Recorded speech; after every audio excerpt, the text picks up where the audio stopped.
and welcome to the long view. I'm Jon Jordan. Today we are doing a first play video, and the game we're playing is Middle-earth: Shadow of War. So it's a game currently in soft launch testing. It's available in 5 countries on the Apple App Store in Singapore, Philippines, Turkey, Sweden and Denmark. So I've got this this version from the Swedish App Store, so this may not be the finished game when it comes out. I'm not quite sure when it's coming out, but at some point soon, I imagine. So as we can see, it's kind of based in the kind of Middle-earth kind of IP. So Tolkien's orcs and elves and rings and all that kind of stuff. And it is actually a really interesting game. So I've been playing it for a little bit. So this is the first play, which doesn't mean I'm playing it for exactly the first time, but it means I'm kind of explaining how the systems work. You can see at the top screen I'm level 8, so it's not really very far into the game. So as we'd expect with these kind of games, this is the main thing here. So there's a campaign, and there's some, you see at the top of the screen there's some currencies going on there, energy system, that kind of stuff. But champions, we always kind of like our heroes in these games, so let's go and have a look. So I've got 4 at the moment because there's some well-known names in here: Aragorn, Boromir, Galadriel. So there we go. Some not so some invented, I think. But anyway, there we go. So you can see our characters here. So 2 of them have these flashing circles, which means something can go on there, level them up. So in this kind of, the way this game's set up is everyone has a ring. So there's things you can kind of level up with the rings. You have to craft them. I don't think I've got anything here that I can actually level up here now. So we're leveling up. So we've got these rings that you can level up. These are ring level 2. You can see there's runes that I can attach to the ring, but I need to get my ring to level 4 before I can do that. And here we have abilities, so kind of more simple skill type things. I have 10 ability points, and I'm going to use some currency to upgrade. So this is a healer, and then she has this power siphon. So keep upgrading. I'll keep upgrading her, actually, still got the currency. So she's at max now. Okay. So we have this leveling up system as well. I don't think I've got any experience to do that on that. Okay, so let's go back and look at this chap. He's more of a, let's say, a fighter. You can see also there's an RPG type element. So he's 2 stars of a possible 7. So obviously leveling up to be done there. Again, he's got a ring level 2, but I can't level any of these up at the moment. So there's a crafting system here. There's quite a lot of things actually. I'm not entirely sure how they all work, to be totally honest. But that's how these games are. They're quite complex, and when you're starting to play them, you're trying to get a grip on what's going on. So these glyphs you have to collect to level him up. But anyway, we can go over here, and he's got his skills as well. So he's got a shadow strike. So I haven't got the ability points, so I can purchase them with the hard currency. And he's got this wraith flash, so can upgrade, do some upgrading here.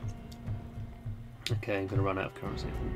Yeah, okay, but he's a max level now, so they've been leveled up. 2 other characters as well, Idril and Baranor, who obviously have different skills, and they're slightly lower level characters, only 1 star. So anyway, so there are our champions. Here's the other nice thing here, actually, just going to the, so you don't really play orcs or elves. You know, you have this orc army, so you're kind of playing as kind of, I guess, the side of light, but also you can kind of collect these orcs. So it's quite funny. I've collected 3 orcs. Every time you finish a mission, the boss is always an orc, and you can either behead them for rewards, or you can kind of take them to your side and kind of brand them, it's called, and then they become one of your orcs. So I've got these 3 orcs. They're not high level, but what you kind of can do is you can fight them against each other. So this is just kind of hilarious.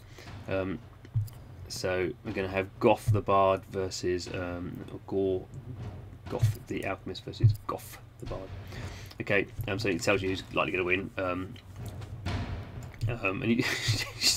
it's hilarious. I mean, they just bat each other. So whack.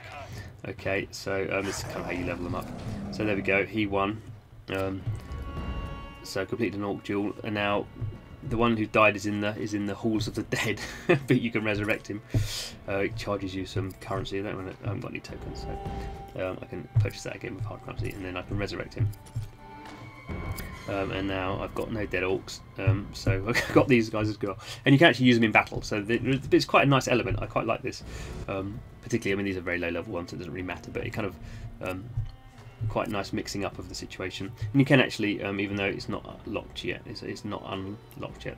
So there's orc missions, so you can send your orcs on missions, dungeons. Don't know what's in there, but this is obviously the dark side of the situation. This is Saruman's place, isn't it? I think it's supposed to be Isengard. So here we have the more kind of light side. So this is the kind of like a store system. So I get a free of one of these free palantirs every 4 hours, and they give you this typical kind of thing we have in these kind of RPGs. So I get an experience scroll, and I can spend hard currency to kind of get more of that. These tomes of knowledge, not quite sure what they are. Class-based tomes, and most obviously, champions. So that can maybe worth doing this. So let's try one of these. I've got enough hard currency, so let's spend 300 and see what we get. Obviously, I've not spent any money in the game yet. This is just stuff I've been given. So who did I get? Did I get anyone worth it? He looks quite cool. But interestingly, you see, I've got 8 glyphs for Castamere, but I need 10 to unlock him. So even though I haven't unlocked him, so there is this kind of what we see typically in free-to-play mobile games. This is how they monetize. So that's fine. You grind out. So in my champions here, where is he? There he is. 9 out of 10. See, for Aragorn I need 100. Because obviously everyone wants to play as Aragorn, don't they? So let's go and actually do something. Campaign. I've just started the first one, Minas Morgul, 24% complete. So these are the I've completed 4 missions. Not quite gained all the stars and everything. But I can go back and replay them if I want to. In fact, it's kind of a nice thing to do. I think, can you do it? Yeah. So this is this mission that I've 3-starred already, and now I can raid it. So this is effectively I'm using up my energy, and I'm just getting the rewards. I can only do that on levels I've completed. 3-star levels, but it's a really good way in lots of RPGs, particularly in Asian developed RPGs. Is where it came from first. You would just get the rewards you wanted, which is all about the metagame, not having to play things over and over again. You can grind through quite quickly, use up your energy to get the rewards you want, and this becomes more important as you get deeper in the game. And for certain characters, you might want specific items or specific elements that they need to level up, so you don't want to have to play through those levels over and over again. You want to just get the rewards quickly, so that's very important for the long-term retention in the game. So, but let's go and do this. So this is quest 5. This is the guy I'm going to fight at the end, and if I want to, I'll be able to capture him. So the nemesis there. So let's ready for this sort. So let's see what's going on. Use some energy. These are the enemies. These are the possible rewards. See, can't raid it until I restart it. So let's go into battle. So select my I've only got 4, so that's the 4 I've got, and then I've got an orc, so I could choose a different orc. I don't really think it makes a lot of odds. Okay, so let's go in. So so this is a bit of a plotline. So this is graphically, they're going through mud a bit, aren't they? But I can put it on autoplay. So this is a bit of a surprise for a Western developed game. The actual game is developed by Turbine, a well-known PC developer, published by. Or will be published by Warner Bros when it comes out. So, but basically, I'm not doing anything here. You can see the characters are just doing their own thing. Their skills are coming up. Doing their attacks and their heals, special attacks and heals. And then let's drop in. Oh, my orc's not ready yet. Drop in my orc here. So there he goes. He's just going to take out that guy. So. There's a countdown on him. I can't keep using him. I've used him once. This is going to be the end battle, so you can see making mincemeat of those guys. And it's nice. I mean, if you want to play the gameplay stuff, I'm sure there are levels when you would want to kind of play your special moves at the right time and do the healing to the correct characters and stuff. But at this early stage of the game, autoplay is fine for me. I never have a problem with autoplay. I know some people do have a problem with autoplay and think it's kind of belittling the game. So orcs, I can't use Gorf, so let's use Moz. Again, currency, so again, my orc, I'm having to wait for him to time up. There we go. So graphically it's kind of nice, but I mean I don't think the gameplay is particularly key to this kind of game, because as we see, it's a portrait game, so designed to be played on a phone, although I'm playing this on an iPad. But because it has this kind of autoplay right from the start, even for missions you haven't done yet, clearly this game is all about the meta game. Let's drop in our orc. Off he goes. So you can see the point of having orcs. They have their own kind of modes and stuff as well, but it's kind of quite cool to drop in an orc. In general, I'm kind of quite impressed with this game. It's maybe because Turbine aren't a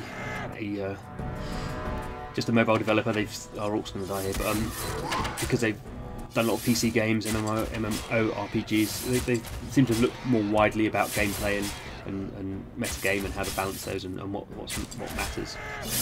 Obviously, doing it within the Middle Earth kind of IP is kind of nice, because we have these characters that we can relate to already. So and we have these kind of ring systems, and we have this kind of stuff that kind of appeals to us already. So yeah, I haven't played vast amounts of it, but I'm really quite impressed with what's going on here. You see, there's quite a lot of games. So 27%. There's quite a lot there. There's some more missions. What's this one saying? Okay. So I've completed submissions, so I can claim all this stuff. I'm going to level up. I'm going to get more stuff. So clearly this is the whole reward system we get from any free-to-play mobile game. Nothing to claim there by the looks of things. No. Back. So events. I think that's because the game's not live yet, so there's no events. But there's kind of a lot of stuff here. I think there's quite a lot of depth. There's fellowships, which I guess are these are the guilds. So I've not joined one of those yet. I'll probably wait till the game goes live before I do that. There's lots of things coming soon. It's always nice. Stuff's going to be going on. Store. Well, that's kind of what we'd expect. Buying gems. A VIP system. So leveling up faster if you want to spend money to get the VIP. So there we go. Middle Earth, Shadow of Power. Shadow of War.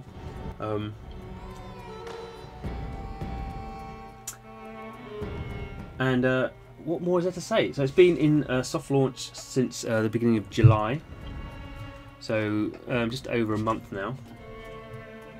Not quite sure how long it's going to be in there, how long before it's going to be released. We have to wait and see. Looking quite polished. Actually, I just realised I have made a mistake. So the developer is not Turbine. Turbine is working on the Game of Thrones game for Warner's. The developer is actually IUGO, which is a Canadian developer. Pretty well experienced in mobile games, so they for Scopely they've developed their Walking Dead game, which has been very successful. They've also done stuff for Gree and other people, so they know what's going on. So get that right, not Turbine, it is IUGO, I think that's how you pronounce it. So anyway, looking forward to this one coming out. I'll be playing this a lot more, doing some more videos on this as well. So thanks for watching. This is the long view. In the long view, we play free-to-play mobile games and make videos about things we think are interesting, games we think are interesting. So please subscribe if that's the kind of thing you want to get more information about. So yeah, you can follow us, subscribe on YouTube, follow us on Twitter, the Long View, long spelled double O, and also now we have a Patreon as well. So you can check out our Patreon, and for the low price of $1 a month, get exclusive videos and kind of more information about games we think are cool and stuff that's coming out before it comes out. So kind of get ahead of the curve with our Patreon. But anyway, thanks for watching the video, and we hope to see you again soon. Hello, and thanks for watching to the very end of the video. If you have any comments, please put them in the comments box. We love to read your comments. And if you haven't subscribed already, the subscribe button is below. And don't forget to check out some of our other videos. There's 2 really good examples on the screen right now.